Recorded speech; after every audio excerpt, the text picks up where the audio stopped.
बिस्मिल्लाहिर्रहमानिर्रहीम, अस्सलाम वालेकुम। मैं हूं सभी काज़मी। आप देख रहे हैं फेसबुक और यूट्यूब। आज 28 नवंबर जुम्मे का दिन का ये पहला वीलॉग है। अल्लाह ताला पाकिस्तान पर अपना रहम करम करे, इस जुम्मे के सदक़े में पाकिस्तान को इनके चुंगल से आज़ाद करे। पहले आपको अहम खबरें बता दूं, फिर उसकी तफसील। अभी जहाज़ से उतरा हूँ, 26 घंटे की फ़्लाइट थी। वीलॉग आपके सामने है और बहुत सी तफसीलात है, बहुत सी बातें आपसे करनी है, लेकिन वो फिर से ही अभी मामलात ऐसे चल रहे हैं। पहले अहम खबरें, जिसमें सुहेल अफरीदी का जो ट्रेलर इस्टेब्लिशमेंट की दौड़ें क्यों लगी, इमरान खान की जान की जमानत और गारंटियां देने पर कुरान पाक उठाने पर मजबूर क्यों हुए, मंगल तक की डेडलाइन है, फिर दमादम मस्त कलंदर है। सुहेल अफरीदी ने आज इस्लामाबाद में जो चीफ जस्टिस से मुलाकात की कोशिश की और वो आगे से भाग गया।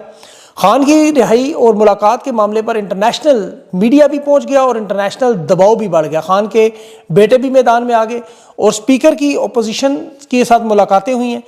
और शहबाज शरीफ ने फील्ड मार्शल को धोखा दिया, मिशन लंदन पर निकल गया, अपने घर पहुंच गया। नोटिफिकेशन के हवाले से मुतज़ाद खबरें भी चल रही हैं। ये 3 दिन क्यों इतने अहम हो चुके हैं? इस्लामाबाद पिंडी पे इस वक्त बड़ा दबाव है।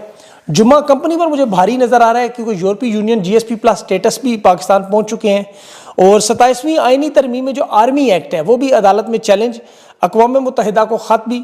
और इसराइल की एक नई वारदात में 24 पाकिस्तानी हाई क्लास जो जासूसी हो रही है, पाकिस्तान बार कौंसिल के जो इंतखाबात है वो भी।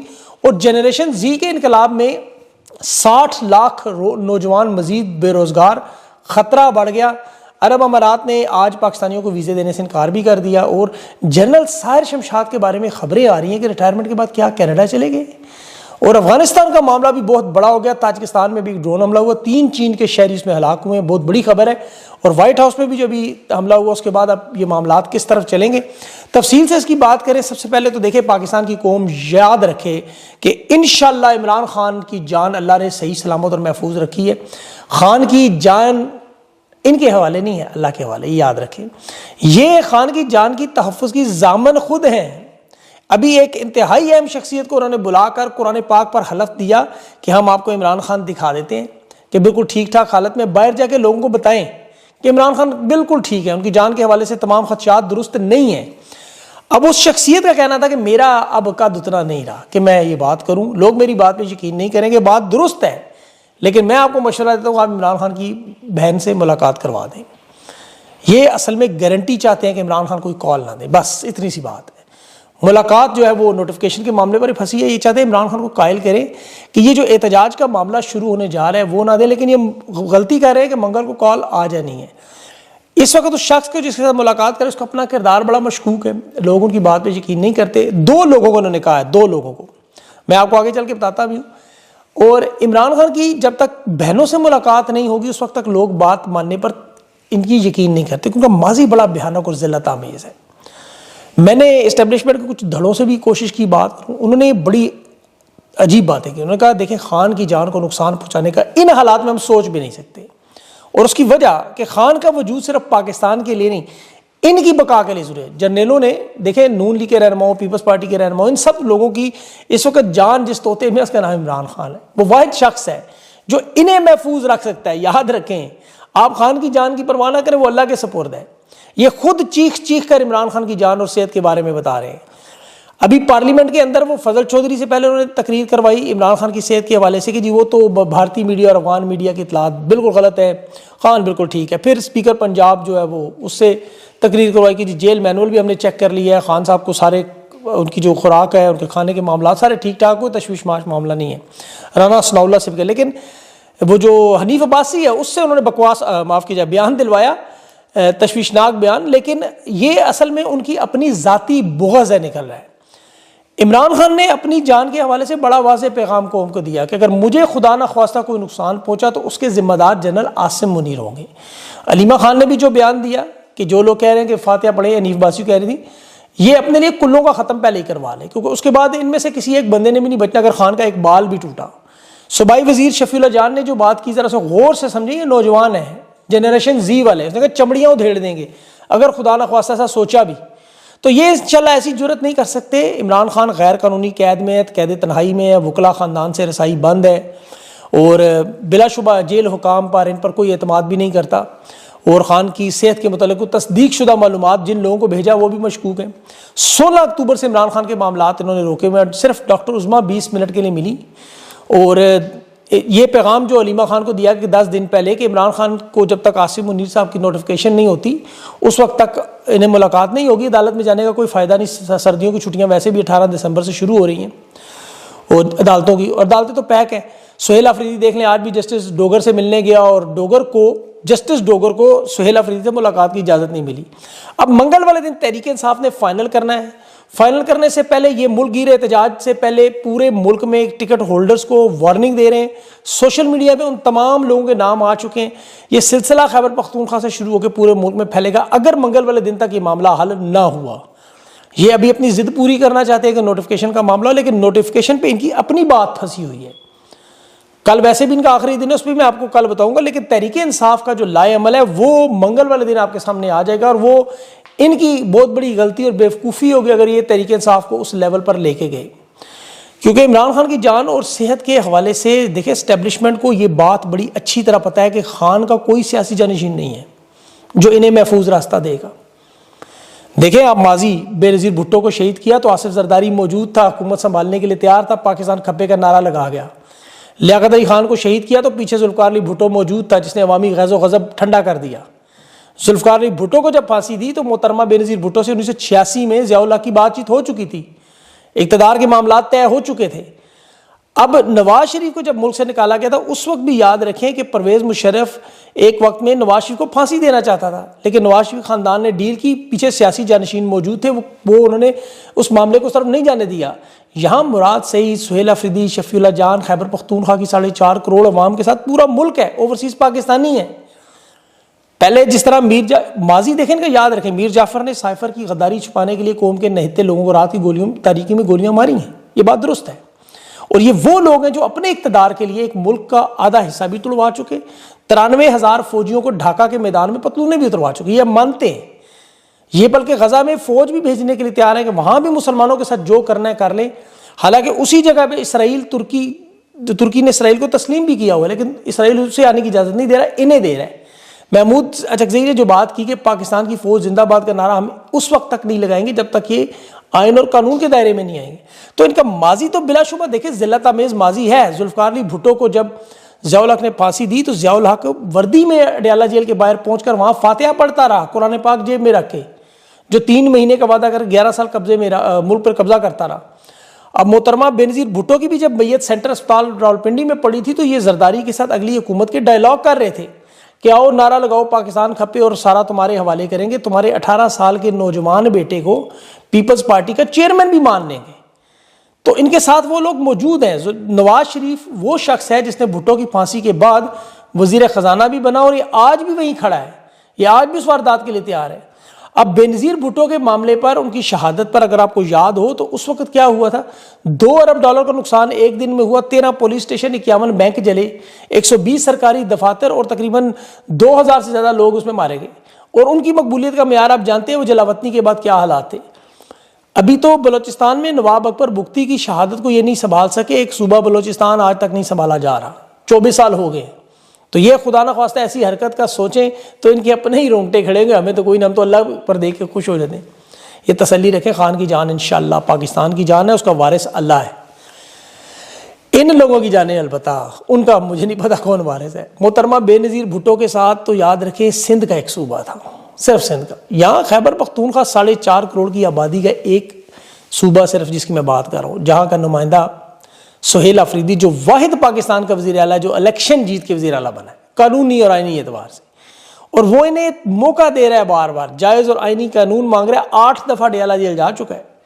ये तमाम हुज्जत पूरा किया जा रहा है और ये तमाम बड़े रहनुमा शेख मुजीब समेत करते रहे।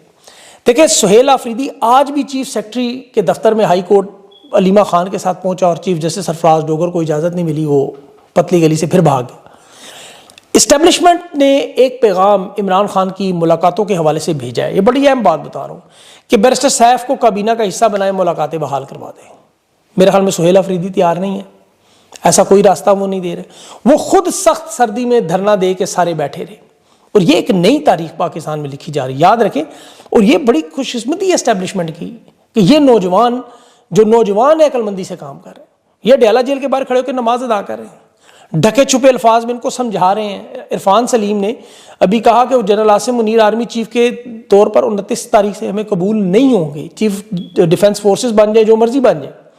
ये अभी तक सब्र से काम ले रहे हैं। पूरे मुल्क को बंद करने का ऐलान मंगल को आ गया तो ये मामलात निकल जाएंगे कंट्रोल से बाहर। इन्हें समझाने की कोशिश हम भी कर रहे हैं और इंटरनेशनल लेवल पे दुनिया भी कर रही है कि ऐसा ना करें। इंटरनेशनल मीडिया आज भी हालात जानने के लिए डयाला जेल पहुंच गया कि असल हकाइक दुनिया के सामने रख दें।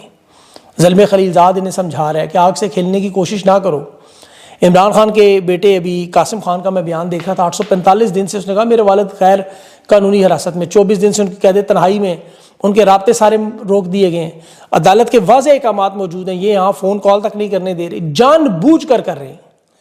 उसमें आलमी बरादरी, बैनुल अक़वामी इंसानी हकूक़ की तंजीमों को कहा गया कि फिर कल आप गिला ना कीजिएगा।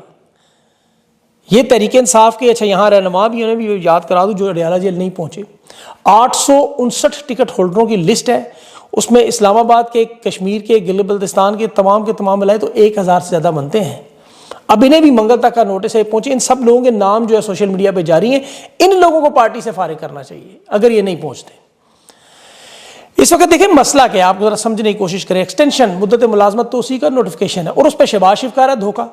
वो बहरीन सरमायाकारी के नाम पे भाग गया, लंदन अपने घर पहुंच गया, वहां सरमायाकारी पे मांगने के तो खैर मिला कुछ भी नहीं, बल्कि उन्होंने तो अच्छा इसमें एक बात आपको बताऊं, ये इन्होंने जुल्म देखे क्या किया। 26 नवंबर हो, 9 मई हो, ज़िले शाह जैसे शहीद हो, इन्होंने पाकिस्तानियों के बच्चों को मार मार के क्या हाल किया। इनके अपने घरों में मुझे कल एक शख्स ने बड़ी इंपॉर्टेंट बात बताई। ये जो पाकिस्तान का सबसे ताकतवर शख्स जनरल, इसके अपने घर के हालात अब देखें। आपको जनरल ज़ियाउल हक का याद होगा कि ये मुल्क के बच्चों को, पीपल्स पार्टी के लोगों को भी ऐसे मारता रहा। अपने उसके घर में माजूर बच्ची थी। मैं इन पर ज़्यादा बात नहीं करना चाहता, अच्छी बात नहीं होती, लेकिन इन लोगों को समझ आनी चाहिए। इन्हें समझाने के लिए आज चूंकि नून लीग को सादा अक्सरियत मिल चुकी है, नवाज शरीफ एक दफ़ा फिर अमीरुल मोमिनीन बनने के उसके जरासीम जाग रहे हैं। शहबाज शरीफ तो अर्दली बन के वज़ीर आज़म बन गया, लेकिन और नवाज शरीफ को भी इन्होंने कहा कबूतर उड़ाओ, फॉर्म 47 से MNA बना के साइड पे रखते। अब चूंकि उसे मिल गया सादा अक्सरियत, वो कह रहा है मुझे बनाए आप वज़ीर आज़म।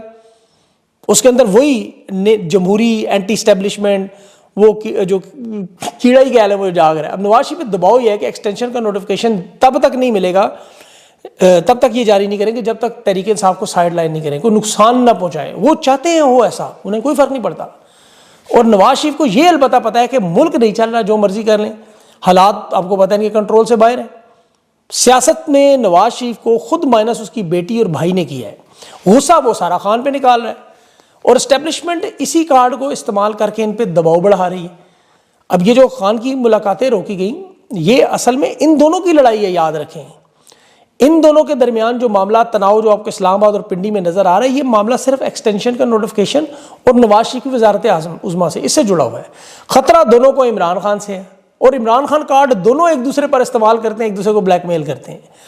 8वीं दफ़ा नवाज शरीफ लॉन्च हुआ और ये पहली दफ़ा है कि ये अपनी मर्जी से मैदान है। पहले लोग भेजते थे इसको, इस दफ़ा ये भाई और बेटी दोनों की मर्जी के खिलाफ आया कि मेरे लिए जगह बनाई जाए। और एक दफ़ा उसे पता है कि 28वीं तरमीम का मामला बना, आर्मी चीफ को नोटिफिकेशन हो गया, वो सदर ममलकत बन गए, तो फिर नून लीग फारग। और नून लीग के अपने वज़रा, मेरी एक से बात हुई, उसने कहा हम परेशान हैं बड़े, हम तो डरे हुए हैं कि ये जो कुछ भी इस्टेब्लिशमेंट कर रही है इसमें हमारा कोई अमल दखल नहीं, हम तो मारे जाएंगे इसमें।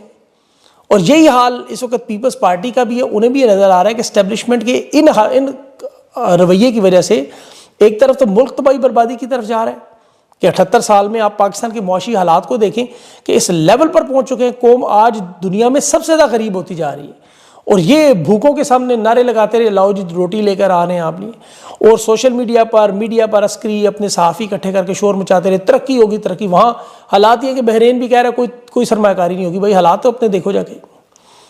इन्हें अंदाज़ा नहीं है कि जनरेशन Z का जो इनकलाब है जिसकी हम बार बार बात करते हैं, अब उसमें मजीद 60 लाख नौजवान बेरोजगार हो चुके हैं। यूरोपीय यूनियन का वफ्त आया हुआ, एक्सपोर्ट पे पाबंदी लगी, मजीद नौकरियां, मजीद कारखाने और फैक्ट्रियां बंद हो जानी है।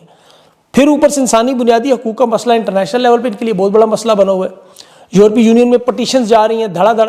आप अगले वीलॉग्स में उसकी मैं तफसील बताऊंगा। ये जो भी स्पेन बरतानिया में इकट्ठ हुआ उसका नतीजा आपको नजर आएगा। अभी बहुत सारी 15 के करीब तो पटिशन्स मुझे याद है। दुनिया इनके साथ क्या कर रही है कि अरब अमारात इनको पाकिस्तानियों को वीज़े देने से इनकार कर रहे हैं कि इनको वीज़े नहीं देंगे। और ये पूरी जान मार रहे हैं कि इन पर जो बात करने वाले सहाफ़ी हैं उन पर क्रैकडाउन करें। आगा शेख सरवर, सोहराब बरकत, ये दोनों अभी गैर कानूनी तरीके से इन्होंने सहाफ़ियों को उठा के जुल्म और जबर पर, जिस तरह उन्हें कैद में रखा हुआ है, ट्विटर पे जो अकाउंट्स हैं उन्हें फतह करने की मुसलसल कोशिश। इसीलिए मैं सोशल मीडिया और देखें ओवरसीज़ पाकिस्तानियों से बार बार दरख्वास्त करता हूँ कि इत्तफाक और इत्तेहाद, थोड़ी देर के लिए अपने इख्तलाफात को साइड में रख के जब आपका वक्त नॉर्मल हो तो लड़ते नहीं आपस में। फिलहाल आपके लिए ये बड़ा इंपॉर्टेंट मेक ब्रेक का टाइम है। ऐसे मरहल शुरू हो रहे हैं कि आप लोगों को आइंदा आने वाले दिनों में भरपूर अपनी कानूनी पुरअमन मुज़ाहमत करनी होगी। यहाँ तो अस्करी और सहाफ़ी अकाउंटों पर खुला इस वक्त कौमी खजाना लुटाया जा रहा है, आप सोच नहीं सकते कितना पैसा लग रहा है। अब तो बल्कि यहाँ तक खबरें कि बिटकॉइन और क्रिप्टो करेंसी में पेमेंट कर रहे हैं इनको, वो मैं आपको फिर तफसील कभी बताऊंगा, वीडियो लंबी हो जाएगी। लेकिन आप लोग ये याद रखें कि इस वक्त इन हालात में एक तरफ तवज्जो बटने के लिए एक नई जंग लगाने की भी कोशिश होगी। अभी अफगानिस्तान से ताजिकिस्तान का मसला शुरू है, उसमें 3 चीनी शहरी भी जो है ना वो हलाक हो रही है। बड़ी गेम है, क्योंकि व्हाइट हाउस में आपको पता है अभी ताज़ा तरीन एक हमला हो जिसमें अफगान शहरी गिरफ्तार हुआ। तो अमेरिका में जो मौजूद इस्टेब्लिशमेंट है वो अफगानिस्तान के हवाले से कोई भी इस तरह का फॉल्स फ्लैग ऑपरेशन करके इसे खैबर पख्तूनख्वा तक फैलाना चाहते हैं। और फिर ऊपर से गजा का मामला आपके सामने, वो भी अभी मुकम्मल तौर पे ख़त्म नहीं हुआ। तो इसलिए आपको थोड़ी जान मारनी होगी, तगड़े हो जाए। खान इस वक्त अभी आपको पता है ये हालात ठीक हो, मंगल तक जो है ये जो हफ्ता इतवार सवार ये 3 दिन है, इन 3 दिनों में बहुत कुछ होना है। तो इसलिए आप लोग जुड़ जाएं, अपना प्रेशर अपना दबाव बरकरार रखें, सब लोग अपनी ट्वीट्स करें। और ये जितने भी तरीके इंसाफ के गायब लोग हैं इन लोगों से दरख्वास्त है, देखें ये वक्त गुजर जाना है, आप लोग उसके बाद फिर कुल जीरो हो जाएंगे, आपकी हालत नून लीग और पीपल्स पार्टी के लोगों से बुरी हो जाएगी अगर आप लोग इस वक्त अपनी जमात के साथ ना खड़े हुए। क्योंकि ये पाकिस्तान की तारीख है, लोगों के लिस्टें लोगों ने लगा दी आपके नामों के साथ कि किधर गायब है सारे। तो ये डर और खौफ अपना निकालें, कोई नहीं, आपको गिरफ्तारियों से कोई नहीं मरता है, सारे के सब लोग गिरफ्तार होते रहते हैं। इसमें से निकलें और अपने पुरअमन हकूक़ के लिए जद्दोजहद करें। इसमें और भी बहुत सारी चीज़ें हैं, लेकिन अभी चूँकि मामला ताज़ा तरीन इसी लेवल पे है तो मैं अभी सिर्फ इधर तक की बात रखता हूँ। उसके बाद इंशाल्लाह अगले वीलॉग्स में मज़ीद तफसीलात उसको खोलना शुरू करूँगा। अपना ख्याल रखें, मुझे इजाज़त दें, अल्लाह हाफ़िज़।